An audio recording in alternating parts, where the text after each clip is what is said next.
बंगाल में ममता दीदी को परेशानी होती है जब कोई जय श्री राम बोलता है तो राम के नाम पर ममता दीदी ने बैन कर दिया है। दुर्गा पूजा प्रतिबंध,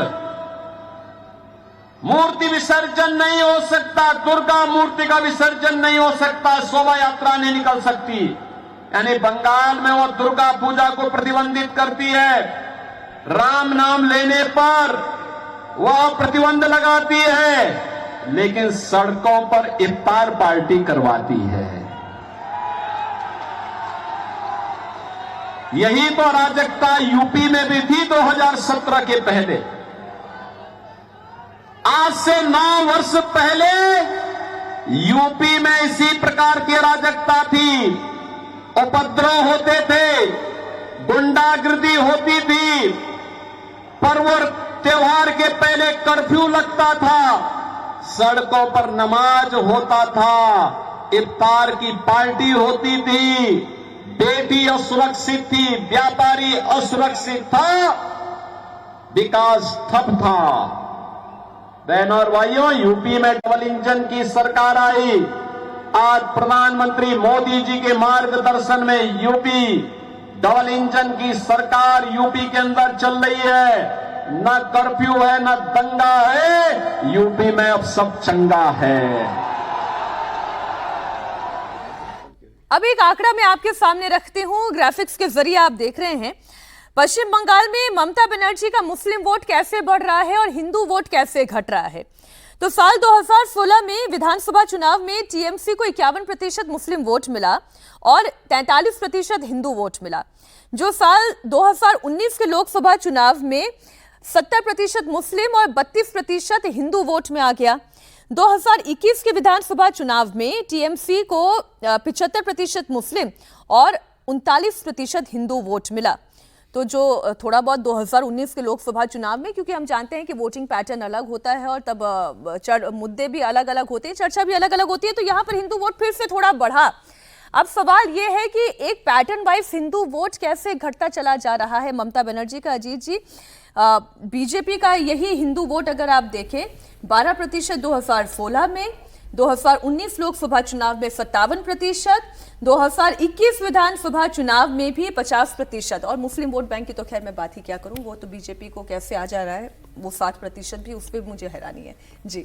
देखिए, ये तो बिल्कुल ठीक बात है हिंदू अभी, लेकिन जो ग्राउंड लूज किया था ममता बनर्जी ने 19 के चुनाव में, 19 का चुनाव ऐसे लोकसभा का चुनाव उनके लिए सबसे बड़ा झटका था।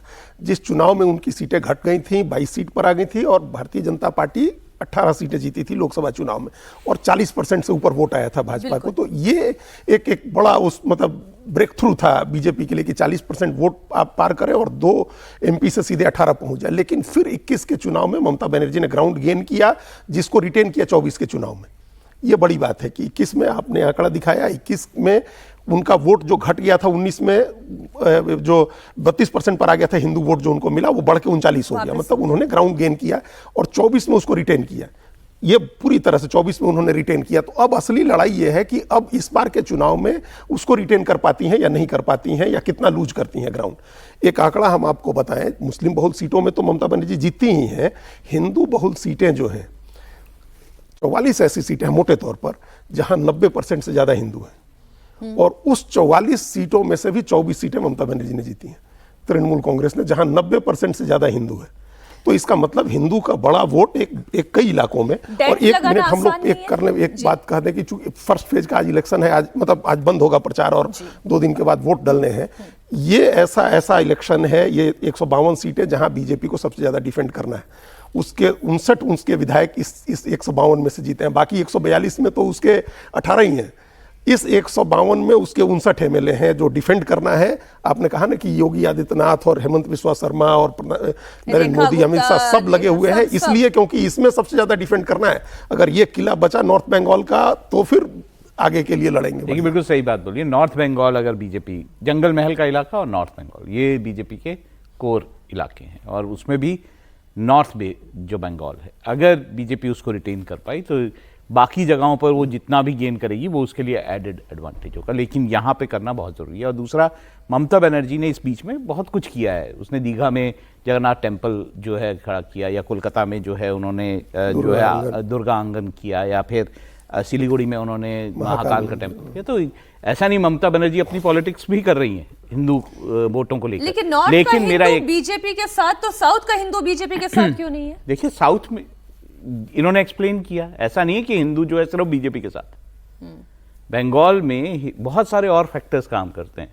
बंगला अस्मिता का फैक्टर काम करता है, टीएमसी ने जो महिलाओं के लिए काम किया वो फैक्टर बहुत बड़ा काम करता है। 1500 रुपये वो देती हैं हर महिला को, और साथ में अगर आपकी बेटी की शादी है 25,000 रुपये देती हैं, और साथ में आपकी महिला बच्चों के लिए, मतलब फीमेल चाइल्ड के लिए स्कूल और सब कुछ फ्री है।